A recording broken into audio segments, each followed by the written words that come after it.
All right, welcome back to Built by Educators. Tonight we have a different type of episode. We're joined by four specialists in the field of special education. Please let me introduce you to our special education roundtable participants. Erin Edwards is a seasoned special education leader with over a decade of experience across classroom teaching, program development, and district leadership within the New York City Department of Education. Hi, Erin. Hi. Carissa Ebert is a special education advisor and educator with experience across K 12 settings, curriculum development, and instructional leadership, supporting educators nationwide while advocating for accessibility and inclusive learning experiences for all students. Carissa, how are you? Good, how are you? Good, thank you. Melissa Verdi Montez is a special education leader, currently serving as a CPSE administrator within the New York City Department of Education. The background spanning both school systems and nonprofit education settings, including leadership roles such as the Director of Education and Education Supervisor at HeartShare Human Services of New York. Melissa, hi. Hi, Mike. And finally, Madison. Madison Williams is a sixth grade special education teacher in the York Central School District with a background in inclusive childhood education and current graduate studies in literacy, bringing early career classroom experience and a strong foundation in supporting diverse learners. Hello, Madison. Hi. Fine last name you have. Anyway, um, so today's episode is a special one. We're sitting down for a roundtable conversation focused on special education, but more importantly on people. The goal of this conversation is simple: to explore how we can create school environments where every student and every adult feels respected, supported, and valued. This is not a debate. It's not about pointing fingers or getting it right. It's about listening, reflecting, and thinking about how we show up in our schools every day. We'll be grounding our conversation around four key questions that push us to think about consistency, expectations, and how we treat one another across all roles and settings. At the heart of it, this conversation is a belief that feels simple but can be complex in practice, that all people in our school communities deserve to be treated with dignity, fairness, and care. That was a lot. So, yeah, let's get started. So, I want to start with the question that's going to drive everybody on this chat nuts. And that question is a question that you will often hear in various educational settings. But we want to start with the question, whose student is this? So when we have a special education student, the question often comes up, whose student is this? So who wants to kick us off?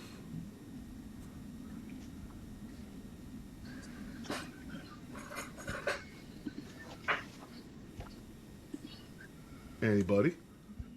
So I guess I'll start. So I think when we talk about whose student is this, it really comes down to the fact that all students are technically general education students, no matter if they're like bilingual or special ed or what have you. But if they're, you know, general education students to start, then that means to me, at least, that they're everybody's students. They're not just the special ed teacher student or the E&L teacher student, but they're everybody's student. I agree with Erin. The student is everybody's. Everybody in the school, from principal down to maintenance. Everybody's student. Everybody has a role to play in their education. Yeah, I would agree. I would say that the student belongs to everyone in that building, and then that person's role and responsibilities are obviously going to differ dependent on what their individual job and role and responsibilities are. However, each adult in a school building plays a role and plays a part within all students and their education. And labeling a student as belonging to only one person in that building or one classroom in that building is a practice that hopefully we are getting away from and have gotten away from in schools. I also want to go off of what Carissa said. Like, I feel like, yes, like every student is everyone's responsibility, but everyone might have different views of maybe like what that looks like. So, right, like if you're the special ed teacher in the classroom, I feel like maybe you have a different role with that student instead of like the gen ed teacher. I don't know if that makes any sense there. Well, yeah, I think it does. And Madison, I think you bring an interesting perspective to this because I'm actually going to shoot the next question right at you. And I'm Hmm. going to ask, what does shared responsibility for students actually look like across the school day? Because I know you're sixth grade teacher, right? Yeah. And that means that you have to collaborate with multiple teachers in Yes. order to educate students. So, talk us through what a day looks like for you, what some of the challenges are, what some of the things that you're really happy that you get to do. Talk us through some of that. So I am lucky and I get to follow my entire caseload throughout the whole school day. So I push into all their classes. So that is something that I really, really enjoy because not a lot of special ed teachers and consultant teachers can say that.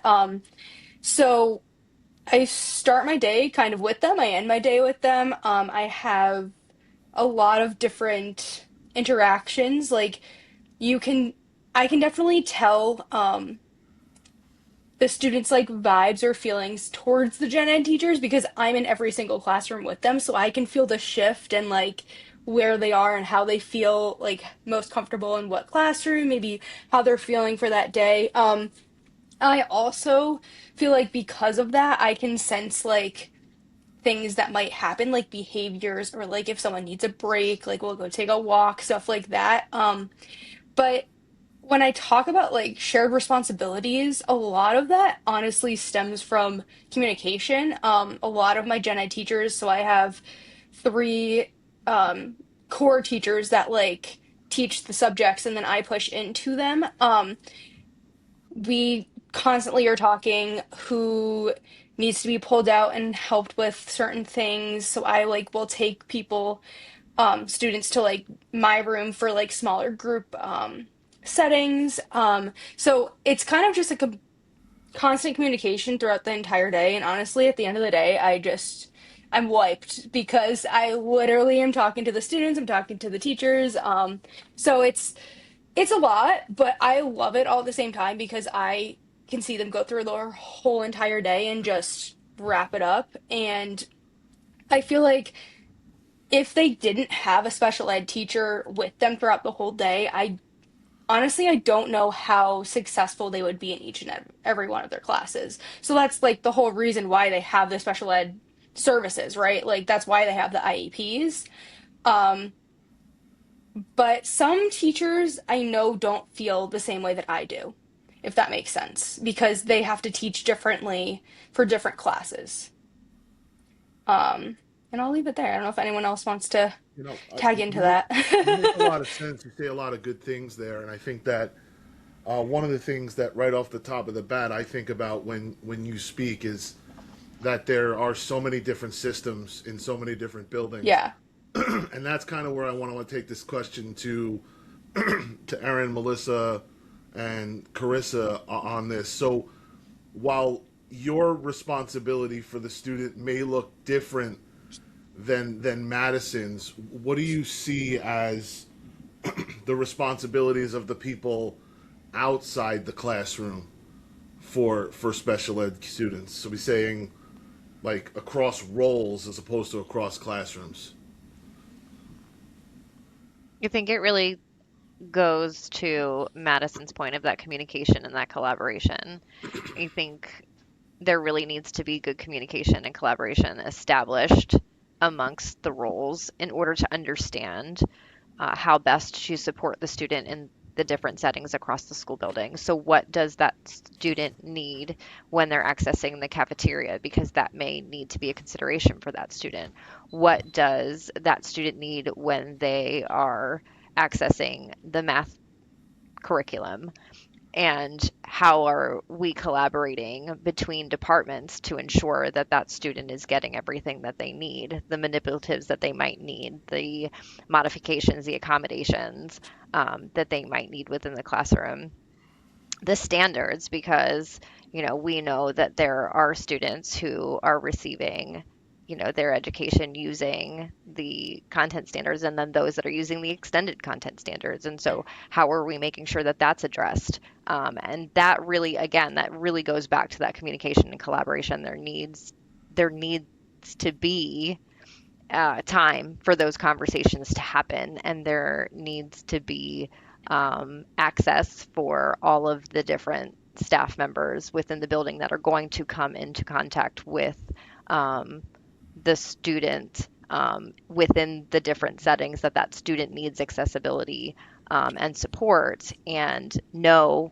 what role they play and what responsibilities they have according to that student's needs, IEP, accommodations, modifications, all the different behavior plans, all the things that are in place. Erin and Melissa, I want to come to you. Um, I don't take many IEP meetings, but oftentimes I get the feeling that people in your role are often looked at as like the mom and the dad in this situation, where it's like, all right, well, we're going to take this away, we're going to do this. And I would like you to talk about, because in our pre-conversation for this podcast, we had a great conversation about, the things that you guys think about when you're dealing with IEP meetings and this and that. And so I would love if you guys could kind of like share the view that you're looking at the child from, and some of the things that you like to see when people come to meetings, or to you, Erin, as a supervisor in special education. So either of you, that'd be great. I think that. Um, so I think, during IEP meetings, what I hear Madison saying is something that I've gone through early in my career. And, I look for that collaboration, in terms of kind of like what Carissa was saying in Madison. Because I'm really thinking about like John Hattie and collective efficacy, and you know, one of the greatest powers is the more adults that a child touches, or the more adults that work together is better. Because even I'm thinking, like, I'm hearing Madison talk, and how and correct me if I'm wrong, Madison, but when you're talking about, like, if they're having behavior challenges, that's on you. Or if it's things like that, where Mm-hmm. it's actually, to me, it's not, because it really depends on the impact of disability for a student with an IEP. So I'm thinking about, like, what is their level of communication. That comes down to speech and language pathologists. Do they have any sensory needs? Thinking about an occupational therapist, Mm-hmm. or such. And I'm really looking at, like, the whole picture of the student, of how everybody's working together, and not necessarily like just the special ed teacher, because that's how, like, it really used to be. Like, for most of my career, was we were islands unto ourselves. um I had a class when I was teaching middle school, and I was told, it was the math class for, I think, seventh grade, and I was told, take your students out and teach them separately. And it was an ICT class. And looking back, I'm like, should not have done that. um but it was early in my career or whatever. And just thinking about how special ed is seen as other, where it's not, like, everybody, it's the IEP team. It's not just one person making a decision, it's everybody coming together. Even when you do, like, an FBA for a BIP, everybody should be taking data. It shouldn't just be like one person. So Mm-hmm. really, like, long story short, I'm looking at an IEP meeting for, like, equal voices in the room, and equal people taking on, like I said, every student is every teacher's or every staff member's student, right? No matter if you are, like, a specialist and you pull them out, a speech teacher is not just a speech teacher one period a day. They're not, they need to help, students get the skills that they need throughout the day. So that's like what Carissa was saying, like talking and collaborating with people. But Melissa, what do you think from the little people perspective? Um, you know, uh, Piggybacking on what everybody else said, I agree that communication is the key. But the other key is with that communication, you need to have an open mind to other people's ideas, to other people's suggestions, to other people's strategies. And unfortunately, I'm only right now with the little ones.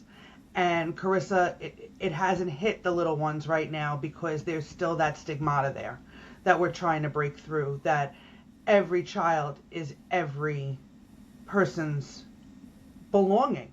I don't want to say responsibility, I want to say belonging, because that child belongs to you in one way, shape, or form. And I sit in on meetings with directors of the general education because the big push is every child is to be serviced in their home zone situation. And then you have a meeting and you come to me, and there are some people that I am the mom and dad, but in my meetings, and Erin can vouch for this, it's a committee. We all have a stake in this. Everyone's voice matters, especially the parent. So I could say that I think the child needs more support, and the parent today is a perfect example. My child has a right to be in that school. You're 100% correct, and we're going to give them as much support as we can. The school doesn't agree with it. I thought the kid needed more support, but we need to give the student and the families the support they need where they're at now. That could be different in 6 months, but right now this is where they are. And right now I had to have a meeting with the school afterwards to say, hey, let's collaborate. And instead of being angry that we don't have what we need, how can we get there? What strategies can we put in place? What can we put on this IEP that's going to help you, that's going to help the child, that's going to help the speech therapist, the occupational therapist, the behavioralist, the social worker, all the people coming in? There's a lot of people. They all need to be on the same page. And that's what that IEP document does, is streamline that so everybody knows the plan and it's consistent and everybody has something to put in there. Their voice is heard. One thing I think was really interesting that I heard from you guys was that I think sometimes, and I will speak for myself, I think sometimes we tend to look at things through the scope from which we see things, right? And I mean, I know that sounds ridiculous, but what I simply mean is that my wife is a physician. She's a pediatric hospitalist. It's her job to get kids the proper care that they need. And when I hear Melissa and I hear Erin talking, when I visualize your role now, the understanding that I'm coming to is that you're sort of like what my wife does. You're pulling information from every corner of the spectrum. I don't, that's a bad word to use, but every corner of this child's education, and you're bringing it together, right? And then you're informing your decisions based upon that information. Whereas I look at a child and I say, all right, for the hour and a half I have this child, this is what I see, this is what this kid needs. But we're not seeing that. And I think that that's a really great understanding to walk away with, especially, now, because I think it's and Melissa, when I use the term like mom and dad, right, I think you know where I was going with that, right? Because it was like, hey, well, we're taking away this, we're taking away that, but there's, those decisions are being made after careful consideration, and I think that's an important thing for people to understand. Go ahead. No, but also you have to understand that, when it comes down to, and I hate when when they get older, right? And Erin can talk for this, and Madison and Carissa, because there's a certain criteria that you need to meet to qualify for these services, right? And I could sit there and say and justify why a child needs X, Y, and Z, but they might not qualify for that. So then it becomes, oh, the special ed administrator didn't give this to the kid. But no, the kid may not have qualified, which means there's something else going on. So it's not a disability. There's something else that we have to look at in our trajectory of our classroom, our expectations, because the differentiation of instruction is not just some kids have this level, some kids have this level. It's the differentiation of expectations. So, Mike, you may be able to sit in my circle in my morning meeting or whatever for 15 minutes, but Madison can't sit for only 2. She understands what's going on, but she can't focus more than 2 minutes. She should be given the opportunity to maybe stand up and participate, or go to a different type of seating and participate. That doesn't mean she's special ed. That doesn't mean she needs to be labeled. That just means that she needs accommodations and differentiation. And that's what I think Erin was talking about at the beginning. Special education does not mean just a label. It means the different things that you need to be successful in a classroom. I look at this in an interesting way. I think that we may make a bigger deal of differentiation than it actually is. And Melissa, you said something that really tugs at me because I'm dealing with it this year, and it's the expectations. I mean, I can expect certain students to completely understand the 5th grade science curriculum, and then I have to expect certain students to learn how to understand the difference between yes and no. And sometimes when you break it down to that, differentiation can be as simple as that, right? And as complex as I have 12 different reading levels, let me figure this out. But I think sometimes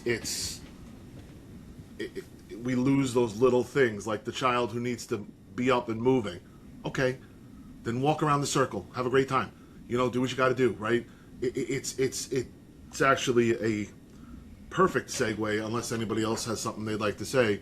It's a perfect segue into the next thing that I wanted to kind of go over today, because in a way, I think what Melissa just described is some sort of a least restrictive environment, right? And so what I'd like to do now is I'd like to break down, so I'd like to hear from you guys on what you think the least restrictive environments and that term actually means, and then what the term inclusion means. Because as I heard Madison talk, and I'm really glad we have Madison here, because she brings a set of eyes that are newer to the field. I mean, she's, she hasn't, it was 3-4 years at this point, and most Yeah. of us have been around for, substantially longer. So when she started talking about how things can be different, it made me think about, well, should inclusion be different? Should least restrictive environments be different? So why don't we just go around the room and start talking about, least restrictive environment and inclusion, and let's define them. So go ahead. Anybody? Well, I mean, I break it down every day at my meetings because we're required by the state to go through what's called a least restrictive environment checklist when we're having our meetings. And we start from the most inclusive, meaning a general education setting with no supports or just minimal related service supports, down to the most self-contained, separate class of 6 children, 1 teacher, 3 assistants. So that's like 2 kids on 1 adult. And to me, least restrictive environment is different for every child, because what could be least restrictive for a child in a general ed setting with a special education teacher pushing in and some related service, that's great and that's ideal. But another child that has sensory deficits, a least restrictive environment for them could be a class of 12 because they can't tolerate the 15, the 18, or the 20 children in the classroom. And, unfortunately, that comes with the mind shift. And that also comes with New York is the 48th out of 50th state of the most segregated population of special ed. So New York in and of itself, once a child is diagnosed as special ed or classified as special ed, they want them in a separate class. So the big push is to put them in the least restrictive environment and include them with their typically developing peers. And that's the mind shift that we need to start making. All of us, special ed, general ed, regular everyday people at your Thanksgiving dinner. You have to look at that and you have to sit there and say, you want the child to be successful. What does that look like? With the least restrictive special education supports. Try that first. Then if you need to add, great. Then you add. But try it first. Give the child the opportunity to be successful independently. So, Carissa, I want to go to you next because the four of us are sitting in the 48 out of the 50 state. All New Yorkers here from the basically Canada to Long Island out here and everywhere in between. So, is that the experience that because I know, Carissa, I remember when we sat and talked, if I'm correct, you had been in a couple of different places, right? Lived in a couple of different places or worked. Is that true, or am I making that up? I've lived in several different places, but I've only ever worked as an educator in North Carolina. Okay, so do you see that as being something similar in North Carolina? Yes, in some ways. I mean, I think there definitely is a mind shift that still does need to happen. I think it goes back to our conversation about the open-mindedness. I think it goes back to understanding that we really need to know what success looks like for each individual child and what access points each individual child needs to find that success and how that looks within our school buildings. And it's exactly like what was said earlier, in that it's going to look different for every single child. And that puts the responsibility on the team to, again, going back to that communication and collaboration, to communicate and collaborate about the data, which includes those observations and includes those little tidbits of information that sometimes we don't even think are important or think to ask. And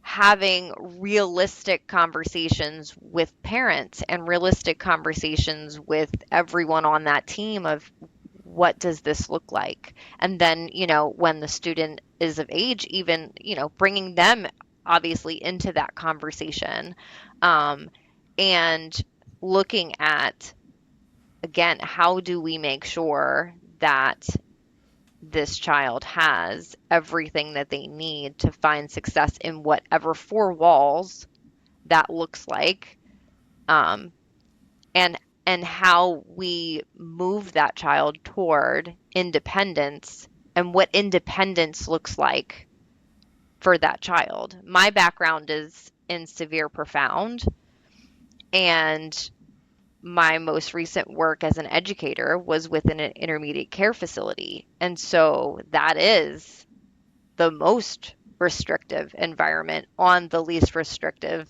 environment continuum. And I understand the why behind that placement. And I also understand that it was my role and responsibility to provide independence for my students in the best way possible. But that didn't look the same as someone who gets on a school bus every single day and heads into a public education school building. But it didn't mean that my students weren't receiving the education that was most appropriate for them. And sometimes there is that mind shift in both directions, right?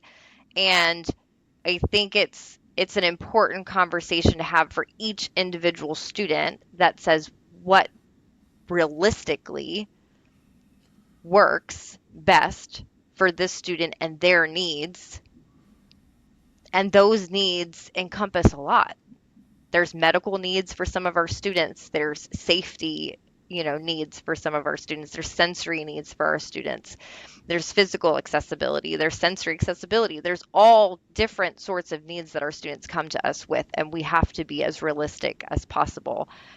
And I know that that's not necessarily like a prescriptive answer, but that's basically what special education is. It's throwing spaghetti at a wall and hoping that you can figure out what works best for that particular student, and then designing a plan And then around that. again, if the student has a physical disability, like the student can't walk, the student is in a wheelchair, the student does not have accessibility with their one arm, does that mean they can't be in a general education classroom if they have supports, if cognitively that is their least restrictive environment?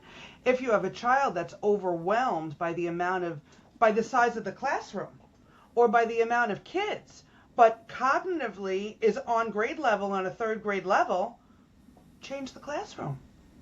Find a smaller classroom in the general ed, because every general ed classroom is not the same size. So looking at those different type of modifications to make the child successful in the least restrictive environment, that's what you need to look at in order for every child to be included where they are. The children that Carissa works with, inclusion could look like they could just tolerate one child next to them for 5 minutes, and then that's it, and then they need to be, decompress and go on their own. But then she could have a child an hour later that is tolerating 3 children in a bigger setting with a little music in the background. Every level is different. They're in the same school, but every level for those children are different. I want to ask something real quick. When you said change the classroom for the child, you're talking both physically, so like the actual classroom, Yeah. right? Yeah. And so, it could just simply be the setting, Yeah. right? But it could also be, hey, this class has got 4 less children than the other one. So really, and I want to just make that distinction because it's important. It's something simple. Really simple. Your classroom may have 6 windows. Erin's classroom has 1. Less distractibility. Put the child in Erin's classroom. The child won't be distracted visually because we're noticing that the child is daydreaming a little bit and not paying attention. Yep. And Go sorry, ahead. I have No, a metaphor that I heard. I don't know, Melissa, Carissa, or Madison, if you've heard it before, but I think it's a really good way to distinguish between LRE and inclusion, and is thinking about a Thanksgiving dinner. And LRE would be where I know that Melissa is gluten intolerant, Carissa is a vegan, and Madison is allergic to seafood. So I would have to set each individual plate. Melissa's without gluten. Carissa, I forgot what I said for you already. You're vegan, Vegan. right, or something? Yeah, vegan. Hers would have to be vegan food. Madison would have to be no seafood. That would be Ellery. Whereas inclusion is when you're preparing the meal, you're already thinking about all these things. Instead of setting each individual plate, what you're putting on the table is actually different things for them. So I wouldn't necessarily put all the vegan stuff right in front of Carissa because maybe somebody else wants something vegan. I wouldn't put all the gluten free in front of Melissa because maybe somebody else is trying to, do like anti-inflammatory or Hmm. something. And Madison, she may be allergic to seafood, but maybe somebody else doesn't like seafood. So instead of putting it in front of their plates, you're really just setting the whole table so that everybody can have access to what they need or want in that one moment. Whereas LRE is more about specifically setting that dinner plate in front of them just for that one student. So I don't know if that's like helpful, but that kind of, when I heard it, really wrapped my brain around it. Well, I'm going to say No, this: 40% of this chat has now mentioned Thanksgiving dinner. So the next person that does, I'm ending this because dinner time here in New York. Madison, I'm going to come to you with what you just said, but I want to shift this into one spot because I think we're going there naturally. So really, I want to ask this question of Erin and Madison because I know that, or at least Erin, I assume this. I don't know. I assume that some of your time is spent in classrooms, right? I don't know how much of it is or whatever, or it used to be. In Madison, you're the same way, and so I want to know how it is that we can best move past inclusion as a term Mm. and turn it into a feeling. And I would love to hear some of the things that the both of you have seen that really make classrooms feel inclusive and not just are called the ICT room. So Mhm. I'd love for you to talk about that. So immediately when she started talking about Thanksgiving dinner, I was thinking about what I do in my just any class. I make like visuals or if I make like, fill in the blank notes or something like that, like I offer it to everyone. I don't just give it to just my kids, right? So when you were like just put it out, I'm like, wait, that's literally what I do. Like that's I'm connecting it. So I was like as I'm thinking about that, like yeah, that's inclusion, but I also feel like it's just a general ed setting. Like maybe those kids might not understand that concept that that teacher is teaching that one day, and like they're really confused, and they're like, "Hey, this would really help me," or "I really like paper version better." Like, thank you, So I feel like turning it on that, and like also showing that like I don't know if it's everywhere, but a lot of schools like the special ed teachers are just the special ed teachers, and I think that that goes back to the mindset of the gen ed teachers, but the students see it. So like if they don't understand that you're also a teacher that can help them and they can support them and you could still teach them the same stuff that that gen ed teacher is teaching them, I feel like that would get rid of the whole inclusion. Like there's just another teacher there helping them, right? Like I know the same information that my science teacher is teaching my math teacher, ELA, social studies, writing, right? Like I feel like that just mindset and mind shift even just for the students too would help. Um, and I didn't really get to speak on the LRE, but as you guys were all talking about that, I also am like thinking about like a lot of people have this idea that like IEPs are like set in stone and you can't ever change them, and and they can. Like I just shifted a girl from a self-contained class into my ICT class. Like if she's doing great and she's ready, like let's do it. Like it's okay if that's the third quarter of the year. Like let's go for it, So, and we could try it out. You could always change it, So I feel like having that understanding too is like awesome to think about because not everyone thinks like that. Not everyone thinks like, oh, they're doing amazing. Why don't we shift them to a more restricted environment or not more? Sorry, less restricted environment. Sorry. um. This So is a yeah, that's professional kind of podcast, all right? Enough with the mistakes. All I'm right. sorry. I'm sorry. It's late. I'm tired. Oh my gosh. I just want So to yeah, that's kind of Yeah, I just want to piggyback off what you were saying, Madison, and kind of yeah. something that Melissa said before with like environment. So thinking about like when I go into classrooms, it's definitely like a different lens. But one of the first immediate things I look at is the literal environment. Who was this environment made for? Was it made for everybody in the classroom?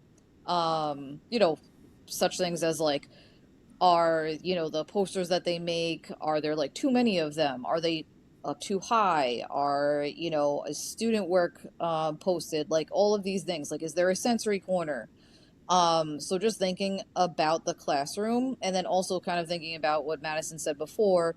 I want to go in and I don't want to be able to tell who the gen ed teacher is, who the special ed teacher is, who's ENL, who's para, who's whatever adult is in that room. I don't want to necessarily know who.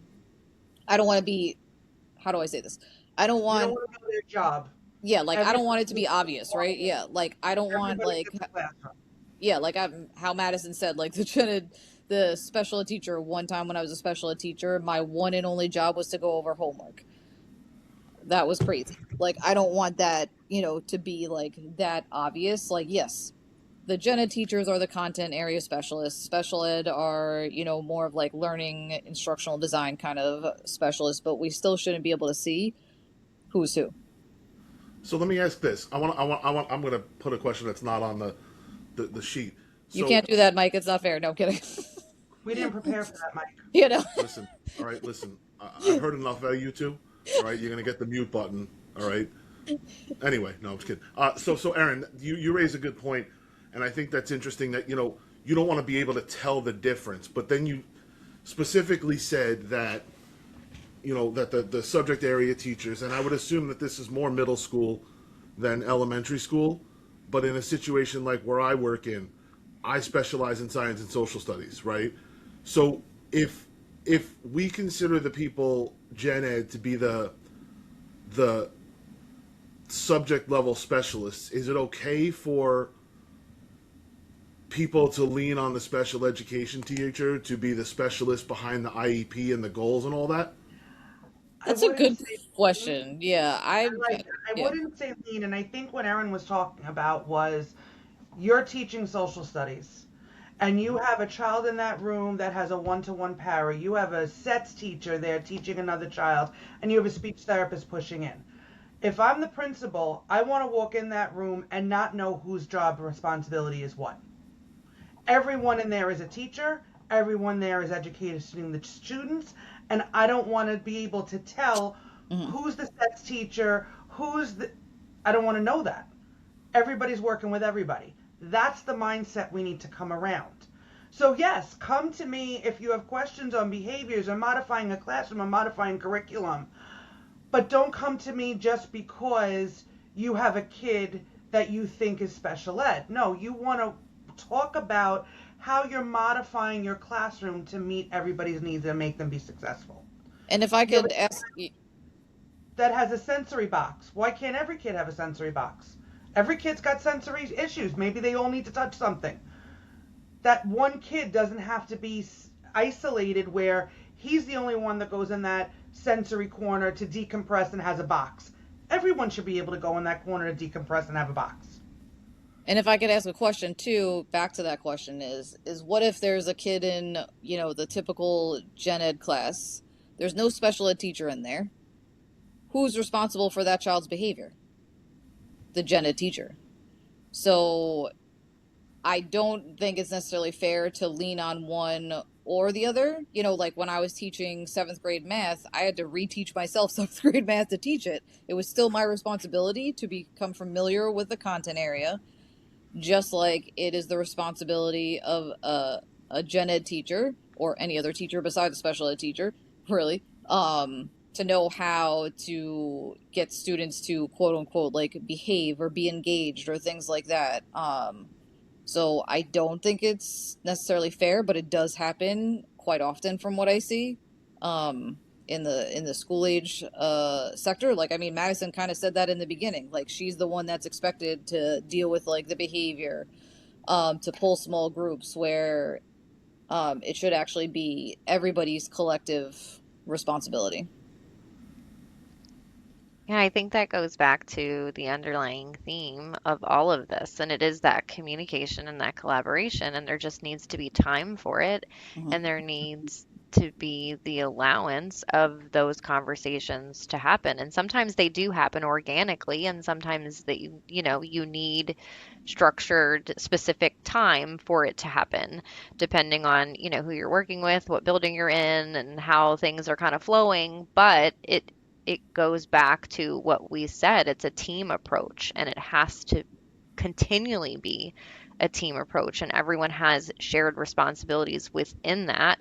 And while they look at times different, the main goal of that is to make sure that we're doing what's best for students. And that's it. It's as simple and as complex Hmm. as Yeah. as that. It's true. But I also think you raise an interesting point, and I'm glad that you said what you said because it's easy to say and nearly impossible to do.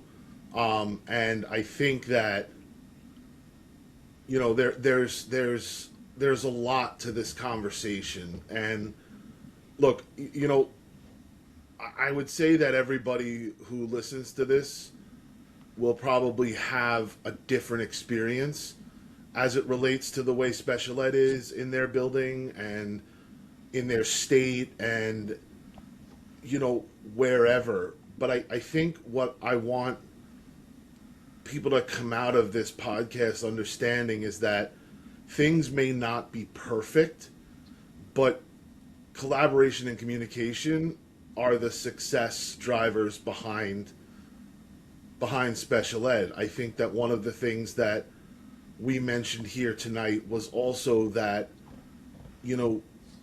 this this notion of treating kids as your own. It doesn't matter what label is affixed to them, but the the cloth cuts both ways, right? So if we're in a classroom, we're responsible for that child, whether you have the general ed teacher's name, whether you have the special education's team's name, whether you have the title of a para, of a teaching assistant, whatever. Because at the end of the day, it's our job to want all the kids to succeed, and that's from A to Z. So I think, being that we're 47 minutes into this and still have two questions, we're going to save those for the next time.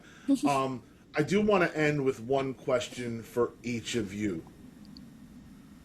or the same question for each of you, and it's a simple yet complex question. I think that should be the title of this. You know what? I think this is just going to be called Simple Yet Complex, because it's true, right? And it's everything we do. So I think what I would love to end this with is just one thing that you wish that everybody knew about special education, right? And I would like to just leave it that vague, because I think that we'll get a pretty good spectrum of answers here, given the different experiences that you've all had, right? So one thing about special education that you wish everybody knew, and if you don't want to answer that question, just say something smart and we'll move on. We're gonna let the newest person go first, Madison. Plus, you get Oh the boy. no. All right, fine. I You know said, what? oh boy, I'll Oh, I go. thought you said no. Okay, then go right ahead, Madison. You have the honors. You know, Um, that's a really, really vague and nope. complicated answer because there's a lot. It's really what? It's really simple Vague. but complex, It's not right? okay, simple but complex. Sorry. Um, I think if I had to choose one thing that people would know about special ed is probably how much goes into the day-to-day like life of like what the education and the like differentiation of all the modifications of their whole curriculum of like all the different kids because we were just talking about like inclusion and like in giving it to everyone and having everyone like have the same education but they might be learning differently, they might be needing different settings, and I feel like not a lot of people, not even just teachers, just in general, a lot of people know what goes on. um I would really like to like I always say like I would always like to stick a camera to me and just like have people watch it because it's so there's a lot that goes on. Like I said before, like a lot of communication, different people. I talk to different parents every day, like a lot of different admin. Like it's very complex and I really think that people should see what we do to allow these kids to be in the least restrictive environment. All right, Erin, you're next on my screen, so you're up. Oh, okay. I thought I was gonna be last because I'm like the oldest, but that's fine. So Who's talking about age here? I mean, What's Um, up with that? I mean, you did before, just saying, but that's okay. You did. You called us old. You Just called us I old. called us old. well, Us, as in me too. Okay? doesn't matter. Um, It's not a nice word. Okay. I'm wrong, you're right. Let's just move on. so I think what I want people to walk away with is that special education is a program, not a placement. And that, kind of going back to the original question, is that all kids are actually gen ed kids. The ones with IEPs just have accommodations, modifications to make, the curriculum more accessible. But all of these students are and should be treated as general education students. And one more time, special ed is a program, not a placement. All right, Carissa, you're next. I'm just So going I, like, that's okay. Yeah. yeah. So for me, I always like to pass along the tidbit that it is a lot of trial and error. And I think sometimes we can feel like it's prescriptive and like, oh, it's this, so this. And sometimes it works that way, but a lot of times it doesn't because it is individualized. And when you are really passionate about what you do and you're providing a student with good teaching and learning and the environment that they need, then you're going to come across some trial and error. And you have to be open to that. You have to be open to changing the plans like we've talked about. You have to be open to collaborating with colleagues who may be more of an expert in certain areas than you are. And you have to be able to put down your own, barriers that we build up. Sometimes as educators, we do. We put our own four walls around ourselves. And we have to be able to say, I need help. Something is, this isn't working. Can we try something else? Um, we wrote this plan 3 months ago, but you know what? We gotta write it again. Like we have to go back to it. Um, we have to be willing to make mistakes. We have to be willing to persevere in this career. We have to be willing to, get our hands dirty with the data. And we have to understand that some of this is trial and error.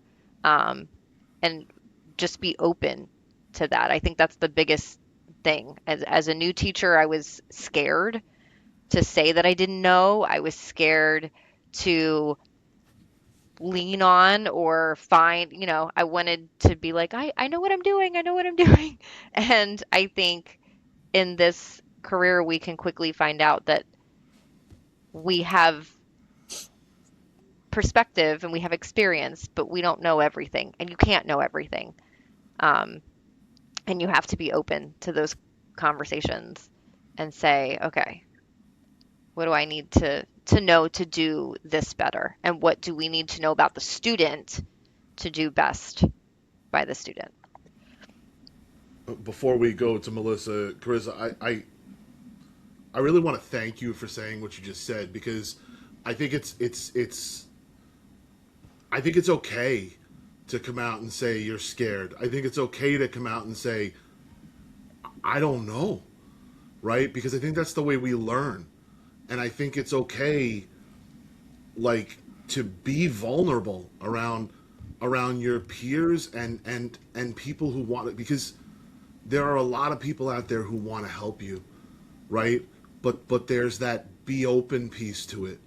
So I want help, I want help, I want help. Let's do this, let's do this, let's do this. I want to do this, I want to do this. I'm not helping you anymore. Right? So your vulnerability needs to lead to an openness. So thank you for sharing that. I'm glad you said that out loud. And Melissa, my sister, That's me. well, not really, but we're Okay. close enough. Special ed, in and of itself, does not always mean disabled. That I think is the really big piece we have to remember. It just means that the child is different from what we see as the norm. And I would always tell families when I did parent trainings that normal is just a level on a washing machine. That's all it is. There's no normal anywhere, shape, or form. So if anybody could come away with anything from what we have all discussed today, is that special education does not mean that you are disabled. It means you have different needs, whether it's above your grade level or below your grade level. And that just because you have different needs does not mean you're less of a community perspective in that classroom. I don't think I could have said it any better myself. Just to wrap things up, first I want to thank you guys for your time. Really, for people here who are just wonderful educators. I think we talked about so many things in the last hour that I want to reiterate to everybody out there that we know you're trying, we know you're working hard, we know that this career. Melissa, this is why I'm laughing, is because not only is there no normal in special ed, but I think in the career that we're in now, there's no normal. I think that it's changed to the point where, it's almost as if most kids in our class are on some sort of individualized education plan, whether it be official or not, documented or not. And we know that teaching is hard. We know that it's becoming harder, and we hope that something like tonight made you understand that you're not the only one that struggles with it.